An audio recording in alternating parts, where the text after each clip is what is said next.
आज हम समझने वाले हैं एक बहुत ही इम्पोर्टेंट टॉपिक को, जो यूपीएससी, पीसीएस, आरबीआई, ईपीएफओ और बैंकिंग के लिए ही नहीं बल्कि हर एनपीएस सब्सक्राइबर के लिए इम्पोर्टेंट है। ये टॉपिक डील करता है फाइनेंशियल लिटरेसी से। हम सबको पता होना चाहिए कि ये एनपीएस क्या है और इसके क्या एग्जिट रूल्स हैं। तो ये वीडियो को एंड तक ज़रूर देखिएगा और बताइएगा कि आपको ये वीडियो कैसा लगा। देखिए, ये आज द हिंदू के आर्टिकल में आया था 6 जुलाई को। और ये क्यों आया था इसको समझते हैं। पीएफआरडीए ने एनपीएस के एग्जिट रूल को थोड़ा सा फ्लेक्सिबल बनाया है और इसके साथ ही कुछ विड्रॉवल ऑप्शन को भी इंट्रोड्यूस किया है, जिसका नाम है रिटायरमेंट इनकम स्कीम। तो पहले समझते हैं कि पहले क्या था और अब आगे क्या अमेंडमेंट हुए हैं। तो देखिए, पहले क्या था कि अगर आप इससे विड्रॉल करना चाहते थे, अगर आप एनपीएस को एग्जिट करना चाहते थे, तो ये कंपलसरी था कि आपको 40% एन्यूटी में रखना होगा और 60% आप विड्रॉ कर सकते थे। एन्यूटी का मतलब सिंपल भाषा में समझे तो ये वो पैसा है जिसके बदले में आपको रिटायरमेंट के बाद रेगुलर पेंशन मिलती है। अब बाकी आप 60% को एक साथ विड्रॉ कर लीजिए। ये था ओल्ड।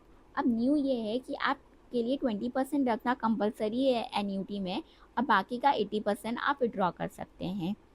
लेकिन समझने वाली बात यहाँ पे ये है कि आप 80% तक विड्रॉ तो कर सकते हैं। ये बात आपको पीएफआरडीए अमेंडमेंट 2025 ने बता दी, पर इसके अकॉर्डिंग अभी इनकम टैक्स एक्ट नहीं चेंज हुआ है। मतलब आपको 60% विड्रॉवल तक तो टैक्स एग्जेम्पशन मिल जाएगा, पर जैसे ही 60% के ऊपर आप विड्रॉ करेंगे तो आपको अपने टैक्स स्लैब के अकॉर्डिंग टैक्स देना पड़ेगा। तो ये बात एक इम्पॉर्टेंट बात है जो पता होनी चाहिए। उसके अलावा देखिए, जिनके पास 8 लाख से कम है वो पूरा पैसा विड्रॉ कर सकते हैं, और जिनके पास 8 से 12 लाख है वो 6 लाख तक एक साथ विड्रॉ कर सकते हैं। और जिनके पास 12 लाख से ऊपर है उनके लिए ये 2080 वाला रूल है। यहाँ पे ये गलत लिख गया है, एन्यूटी में 20 है और विड्रॉवल 80 है। ये मैंने आपको स्टार्टिंग में बता दिया था, यहाँ थोड़ा सा प्रिंटिंग मिस्टेक हो गई है। ठीक, ये थोड़ा सा स्टैटिक है एग्ज़ाम वाले बच्चों के लिए कि ये कब आया था, इसकी नोडल मिनिस्ट्री क्या है, ये कौन सी रेगुलेटरी बॉडी है। ठीक, अब समझते हैं कि क्या स्कीम और कौन सी स्कीम लॉन्च हुई है। देखिए, आरआईएस ये रिटायरमेंट इनकम स्कीम है। ये एक विड्रॉवल ऑप्शन है अंडर एनपीएस। ये कोई आपके लिए इन्वेस्टमेंट स्कीम नहीं है। ये बात आप ध्यान रखिएगा अगर एग्ज़ाम में आएगा तो।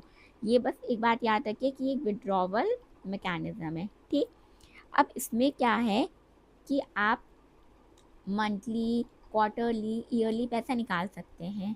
पहले क्या था, आपके पास 100 हैं, आपको 20% रखना कंपलसरी है और आप 80 तक निकाल सकते हो।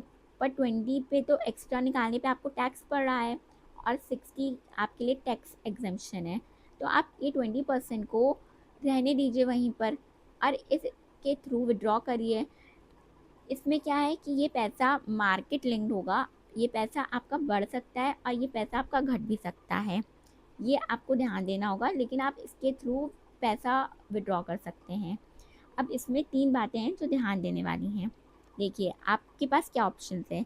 आप 20% एन्यूटी में रहने दीजिए और 80% को आरआईएस में रहने दीजिए, मतलब आरआईएस के थ्रू विड्रॉ करिए। लेकिन क्योंकि ये मार्केट लिंक्ड है तो इसमें पैसा बढ़ेगा और घटेगा, तो ये थोड़ा सा रिस्की है। दूसरा ऑप्शन क्या है कि आप 20% एन्यूटी में रहने दीजिए और जो 60% है टैक्स एग्जेम्प्टेड वो आप विड्रॉ कर लीजिए और 20% को आप आरआईएस के थ्रू विड्रॉ करिए। इससे क्या होगा कि आपका पैसा डाइवर्सिफाई हो जाएगा। जब मार्केट बढ़ेगा तो आपका पैसा बढ़ जाएगा, मार्केट घटेगा पैसा घट जाएगा। तो आपका जब मन पैसा निकाल लीजिएगा, कोई इसमें लिमिट नहीं है। ये मंथली, क्वार्टरली, हाफ ईयरली कभी भी विड्रॉ हो सकता है। ऑप्शन 3 है कि आप 20% को एन्यूटी से निकाल लीजिए और 80% मतलब 20% को एन्यूटी में इन्वेस्टेड रहने दीजिए और 80% को आप विड्रॉ कर लीजिए अगर आपकी नीड है, और आप टैक्स दे सकते हैं जब तक इनकम टैक्स अपडेट नहीं होता। ठीक, तो ये कोई फाइनेंशियल एडवाइस नहीं है, ये बस मैंने आपको प्रैक्टिकल इफेक्ट बताया कि आपके पास क्या क्या ऑप्शन है। कोई भी ऑप्शन को ऑप्ट करने से पहले प्लीज़ अपने सीए से कंसल्ट कर लीजिएगा। ये वीडियो एजुकेशन पर्पस के लिए बनाई गई है। इसके अलावा ये जो आरआईएस है इसको लोग म्यूचुअल फंड से भी कंपेयर कर रहे हैं। क्यों कर रहे हैं? क्योंकि ये पीरियोडिक विड्रॉवल देते हैं दोनों के दोनों। लेकिन ये डिफरेंट कहाँ पर है? ये एनपीएस के अंडर आता है, ये म्यूचुअल फंड प्रोडक्ट है, इसको पीएफआरडीए गवर्न कर रहा है, इसको सेबी। और ये थोड़ा सा लेस फ्लेक्सिबल है as compare to mutual fund. यहाँ पे आपको ज़्यादा ऑप्शंस मिल जाते हैं। यहाँ पे जो टैक्स है वो एनपीएस रूल के अकॉर्डिंग है, और ये कैपिटल गेन टैक्स पड़ता है।